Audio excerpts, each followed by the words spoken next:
Assalamualaikum warahmatullahi wabarakatuh. Selamat sore. Izinkan saya untuk melakukan presentasi terkait asesmen akhir semester sistem logistik dan supply manajemen. Saya mendapatkan materi tentang emergensi dan teknologi dan struktur cloud distribution. Ini saya mengangkat studi kasus terkait adopsi teknologi untuk meningkatkan kinerja operasional. Untuk latar belakang, di sini kita bayangkan sebuah perusahaan manufaktur atau PT XYZ dan tantangan masalah yang pertama aplikasi tidak transparan, cukup tinggi, konten tidak terbuka, proses kantor tujuan lambat. Dimana tujuan studinya ini adalah menganalisis kelayakan teknologi tadi, blockchain untuk transparansi, smart contract, 3D printing spare part, dan IoT predictive maintenance. Lalu menyusun metrik kelayakan dan prioritas itu untuk analisis masing-masing teknologi, di mana yang pertama blockchain manfaatnya adalah transparan, audit trail, dan anti fraud. Tantangannya biaya cukup tinggi dan integrasi sangat sulit. Contohnya pada kopi kami, transaksi kopi Indonesia. Dua, smart contract.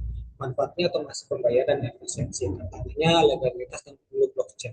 Contohnya pada Vanili Migo Tani, pembayaran petani otomatis. Ketiga, 3D printing spare part. Manfaatnya ada produksi on demand, hemat inventory. Tantangannya biaya printer dan material terbatas. Contohnya pada Color XP yang dimana membutuhkan waktu 12 bulan menjadi 1 minggu.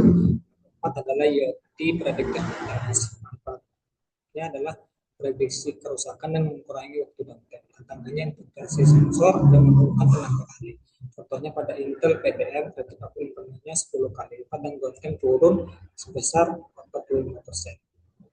Untuk teknologi adopsi visibility metric, ini kita bisa lihat hasil kelayakannya. Yang pertama, IoT predictive maintenance, yaitu kemudahan sangat sedang, dampaknya tinggi, posisinya menjadi prioritas utama. Kedua, 3D printing spare part, yaitu kemudahannya tinggi, dampaknya sedang, posisinya sebagai quick win.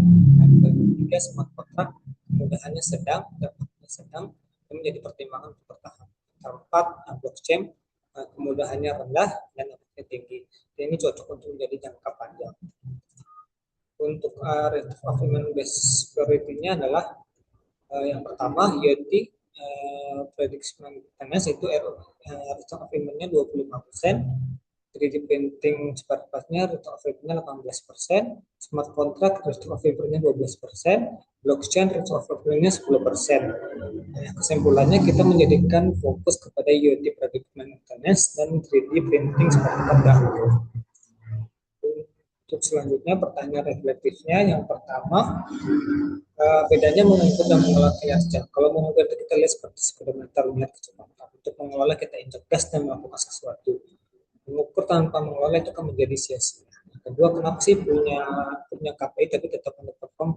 Empat penyebab utamanya adalah KPI yang tidak selalu strategis, KPI overload yang tidak fokus dan terpecah, KPI hanya diukur tapi tidak ditindaklanjuti, KPI hanya keempat, hanya lagging indikator tanpa leading indikator.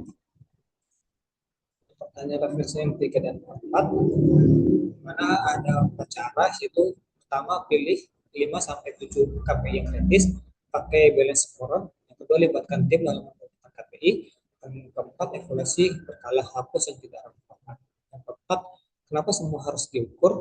Tidak semuanya harus diukur. Kita harus melakukan hal yang penting saja, penting untuk strategi, bisa ditindaklanjuti, memberikan informasi perbaikan. Untuk mengukur terlalu banyak itu menjadi membuang waktu sia-sia. Selanjutnya adalah kesimpulan rekomendasi. Di sini kita memiliki rekomendasinya IoT prediction maintenance, yaitu pilot ini kritis. Yang kedua, 3D printing spare part, cukup cadang cepat habis. Yang ketiga, smart contract, setelah infrastruktur siap, blockchain jangka panjang dibangun untuk kolaborasi bersama mitra.